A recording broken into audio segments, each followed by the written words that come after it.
तो आज हम लोग पढ़ने वाले हैं मॉडल्स। मॉडल्स बहुत बच्चों का है कि सर थोड़ा सा मॉडल्स पढ़ाइए, क्योंकि ट्वेल्थ के एग्जाम में 3 मार्क्स का ए आता है। तो आज हम लोग पढ़ने वाले हैं मॉडल इक्जिली भर के बारे में। ठीक है, तो चलिए स्टार्ट करते हैं।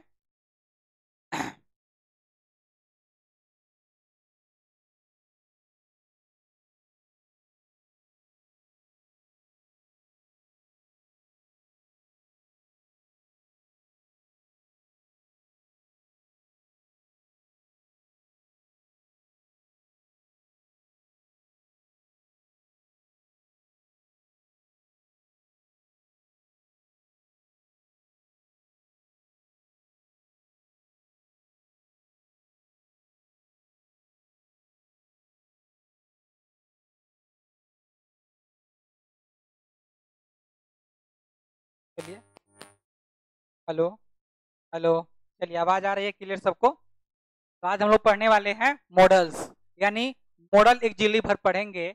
MODAL model axillary, AUXULIARY axillary verb, model auxiliary verb के बारे में पढ़ेंगे, जो ट्वेल्थ के एग्जाम में या 3 मार्क्स का क्वेश्चन आता है।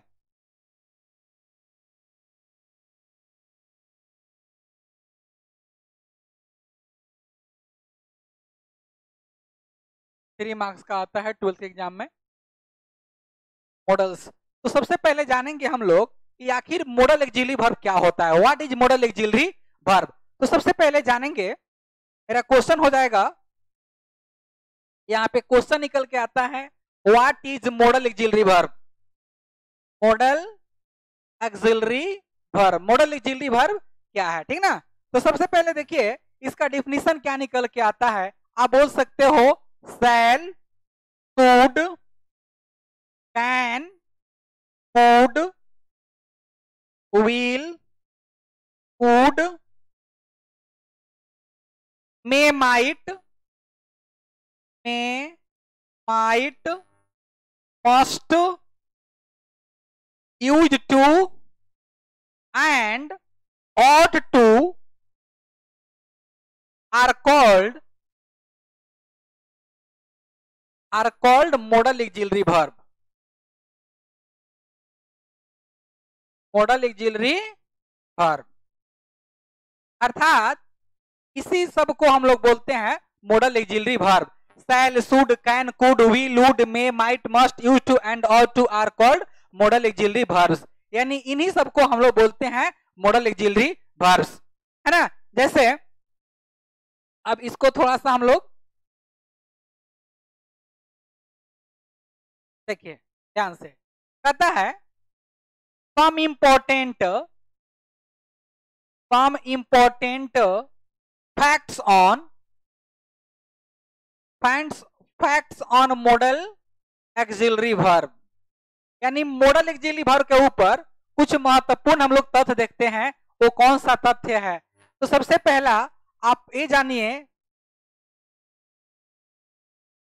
कि मॉडल एक्जिलरी वर्ब का प्रयोग कभी अकेला नहीं हो सकता है, कभी अकेला नहीं होता है। ये कहने का क्या मतलब है? ये कहने का मतलब है कि मॉडल एक्जिलरी वर्ब का प्रयोग कभी अकेला नहीं होता है। जब भी इसका प्रयोग करते हैं तो कोई ना कोई मेन वर्ब आएगा, आपका प्रिंसिपल वर्ब आएगा। जैसे you should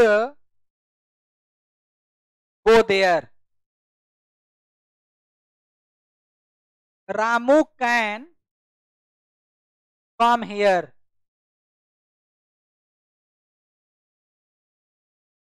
Mohan must speak English, Mohan must speak English. तो आप यहाँ पे देखिए, यहाँ देखिए आपका शुड यहाँ पे क्या है? मॉडल एक्जिलरी वर्ब है। कैन मॉडल एक्जिलरी वर्ब है और मस्ट मॉडल एक्जिलरी वर्ब है। और इन सब के बाद देखिए यहाँ पे गो है, कॉम है, स्पीक है। तो यह क्या हो गया आपका? यही हो गया मॉडल एक्जिलरी वर्ब। कभी इसका प्रयोग अकेला नहीं होता है। जब भी इसका यूज होता है तो इसके बाद कोई ना कोई प्रिंसिपल वर्ब रहता ही रहता है। ठीक है, तो पॉइंट समझ में आ गया सबको कि मॉडल ऑक्सिलरी वर्ब का प्रयोग कभी अकेला नहीं हो सकता है, जब भी इसका प्रयोग होगा तो किसी न किसी V1 के साथ होगा। ठीक है, चलिए आगे बढ़ते हैं दूसरे पॉइंट की तरफ। दूसरा पॉइंट हम लोग देखते हैं। दूसरा पॉइंट क्या कहता है,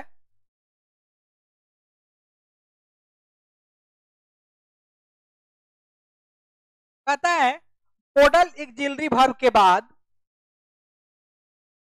मॉडल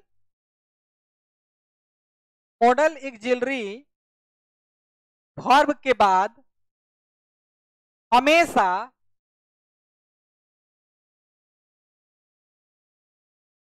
प्रिंसिपल वर्ब का प्रयोग किया जाता है। आप सबको पता है प्रिंसिपल वर्ब का प्रयोग किया जाता है, वर्ब का प्रयोग किया जाता है। ठीक ना, ये जो है ठीक से देख लीजिए, इसको जाता है।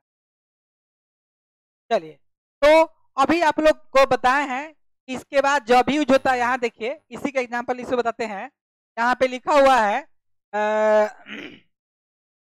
जैसे देखो, you should go there, Ramu can come here, Mohan must speak English. तो यहाँ देखो जो भी ऑक्सिलरी वर्ब है, शुड, कैन, कू, मस्ट, इसके बाद यहाँ पे क्या आया है, यहाँ पे आया है गो, यहाँ पे आया है कम, और यहाँ पे आया है स्पीक। यानी इस मॉडल ऑक्सिलरी वर्ब के बाद जब भी आता है तो आपका प्रिंसिपल वर्ब आता है। आप सबको पता है कि प्रिंसिपल वर्ब को चार नाम से जानते हैं। प्रिंसिपल वर्ब कहो, मेन वर्ब कहो, फुल वर्ब कहो, ऑर्डिनरी वर्ब कहो। कौन कौन मेरे साथ बोलो, main verb, full verb, ordinary verb और प्रिंसिपल वर्ब, ये चारों एक ही है। ठीक ना, और इन्हीं का रूप होता है जिसको V1, V2, V3, V4 and V5 के नाम से हम लोग जानते हैं। ठीक है, चलिए तो थोड़ा सा हम लोग आगे बढ़ते हैं तीसरे पॉइंट की तरफ।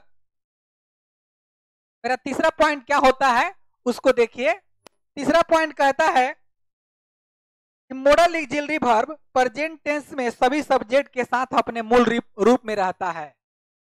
Model auxiliary verb present tense में सभी सब्जेक्ट्स के साथ, सभी सब्जेक्ट्स के साथ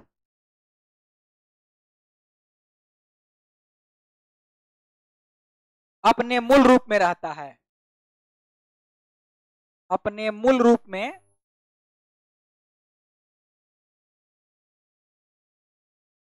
रहता है। यानी प्रेजेंट टेंस में जो भी मॉडल ऑक्सिलरी वर्ब आएगा ना, वो मूल रूप में रहेगा। जैसे देखो यहाँ पे मैं कहता हूं कि ही कैन डांस, वह नाच सकता है। सी कुड स्पीक इंग्लिश, वह अंग्रेजी बोल सकती थी।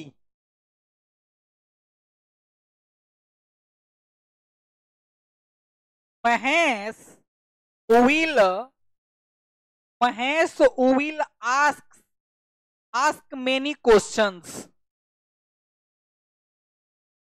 महेश बहुतों प्रश्न पूछेगा, है ना। तो यहाँ पे तुम देखो, यहाँ पे ध्यान देना, ये जो कैन है, एक कुड है और ए विल है, यही आपका मॉडल ऑक्सिलरी वर्ब है। और ये जितने भी हमारे 11 के 11 मॉडल ऑक्सिलरी वर्ब है, यह हमेशा प्रेजेंट टेंस में अपने मूल रूप में रहते हैं। ठीक ना, चलिए आगे बढ़ते हैं हम लोग।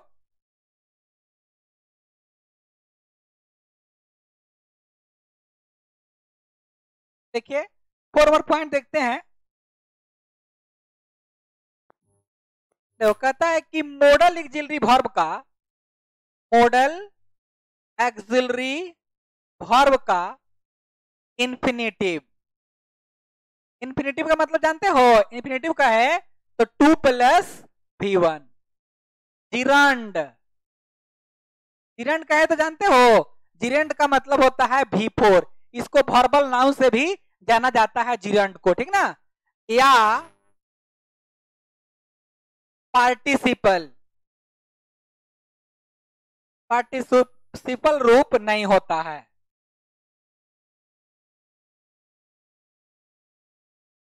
यानी मॉडल ऑक्सिलरी वर्ब का ये नहीं होता है, ठीक ना। अगला पॉइंट देखिए आए कहता है, एक और पॉइंट हम लोग बना सकते हैं कि मॉडल ऑक्सिलरी वर्ब का प्रयोग कभी अकेला, सॉरी, दो मॉडल ऑक्सिलरी वर्ब, दो मॉडल ऑक्सिलरी वर्ब का प्रयोग कभी एक साथ नहीं हो सकता है, कभी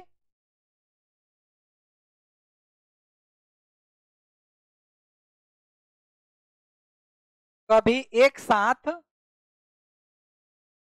नहीं हो सकता है। क्या नहीं होता है, यानी कहने का मतलब है कि आप दो मॉडल ऑक्सिलरी वर्ब को एक साथ नहीं लिख सकते हैं। जैसे कोई बोल सकता है I can should speak English, ये रॉन्ग है। आप नहीं बोल सकते हो सी शैल विल डांस, है ना, आप इसको नहीं बोल सकते हो। क्यों नहीं बोल सकते हो, क्योंकि कभी भी दो मॉडल ऑक्सिलरी वर्ब का प्रयोग एक साथ नहीं होता है, ठीक ना। चलिए आगे हम लोग देखते हैं uses, the uses of modal auxiliary verb, the uses of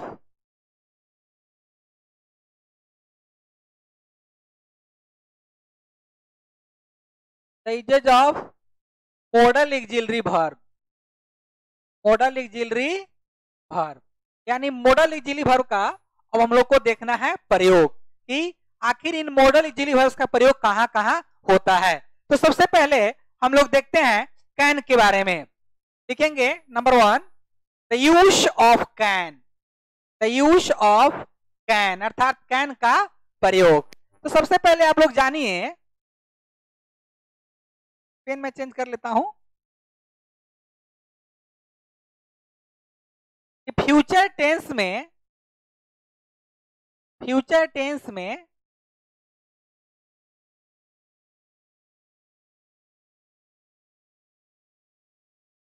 first person के सब्जेक्ट्स के साथ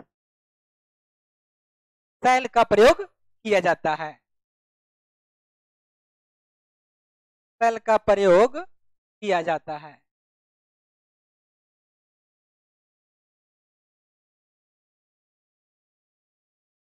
जैसे एग्जांपल देखिए,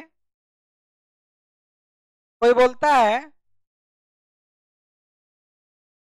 आई शैल गो देयर, मैं वहां जाऊंगा। We shall have played football, हम लोग फुटबॉल खेल चुके होंगे। तो यहाँ पे देखिए, यहाँ पे आपका ये फर्स्ट पर्सन है, ये भी फर्स्ट पर्सन है, ये सिंगुलर है प्लूरल है, और ये दोनों के साथ शैल का प्रयोग किया गया है। तो यही बताना मैं चाह रहा था कि फ्यूचर टेंस में फर्स्ट पर्सन के सब्जेक्ट्स के साथ शैल का प्रयोग किया जाता है, ठीक ना। चलिए हम लोग आगे बढ़ते हैं।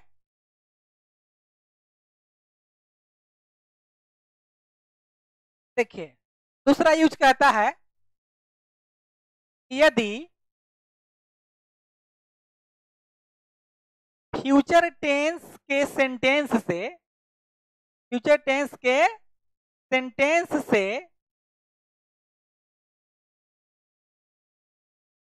निश्चितता, धमकी, इरादा, आदेश,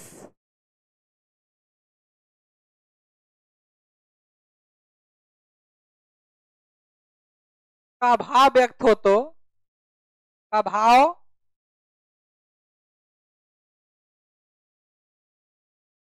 व्यक्त हो तो,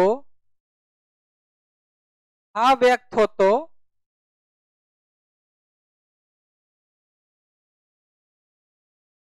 सेकेंड पर्सन तथा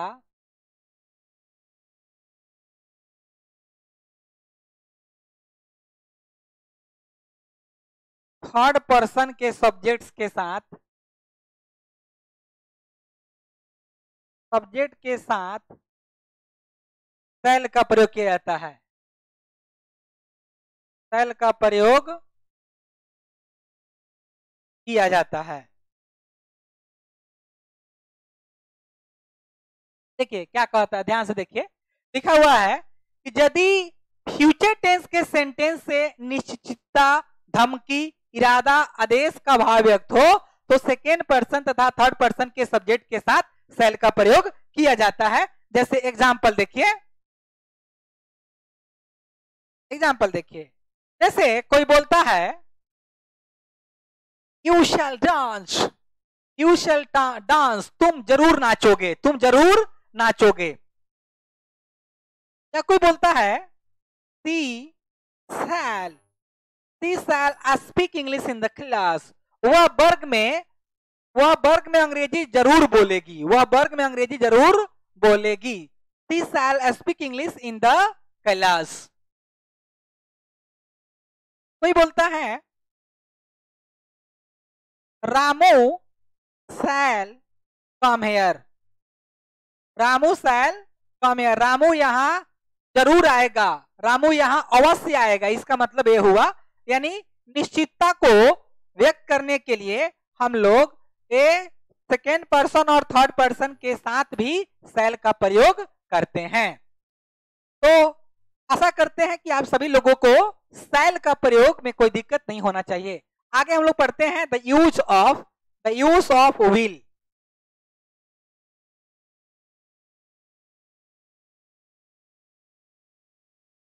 तो में देखेंगे the use of will.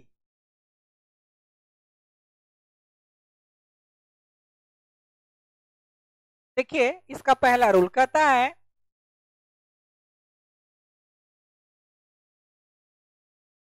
Future tense के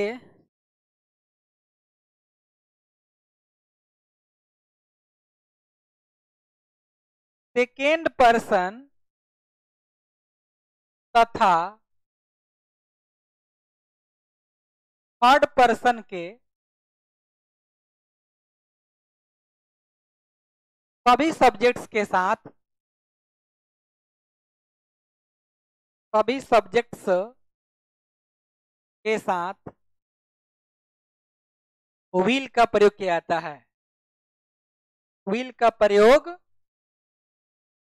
किया जाता है।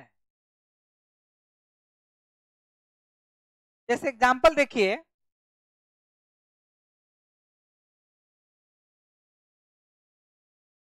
एग्जांपल देखिए, he will come here, वह यहाँ आएगा, he will come here, वह यहाँ आएगा, she will come here, वह यहाँ आएगी, they will speak हिंदी, वे लोग हिंदी बोलेंगे, you will dance, तुम नाचोगे, your brother will walk in the morning, तुम्हारा भाई सुबह में टहलेगा।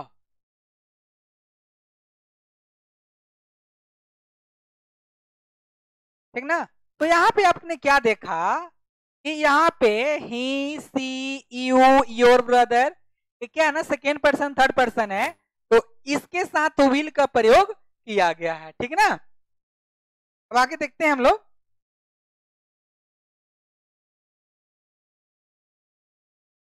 दूसरा रूल देखते हैं।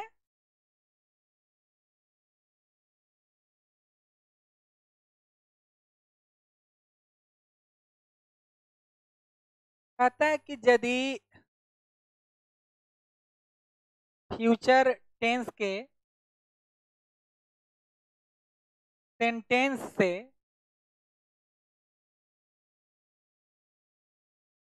निश्चितता, हम की,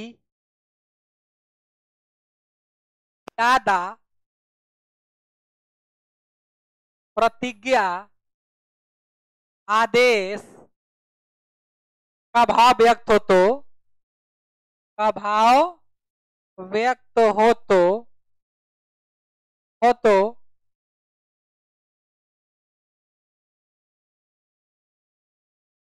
फर्स्ट पर्सन के सब्जेक्ट्स के साथ फर्स्ट पर्सन के सब्जेक्ट के साथ विल का प्रयोग किया जाता है, विल का प्रयोग किया जाता है।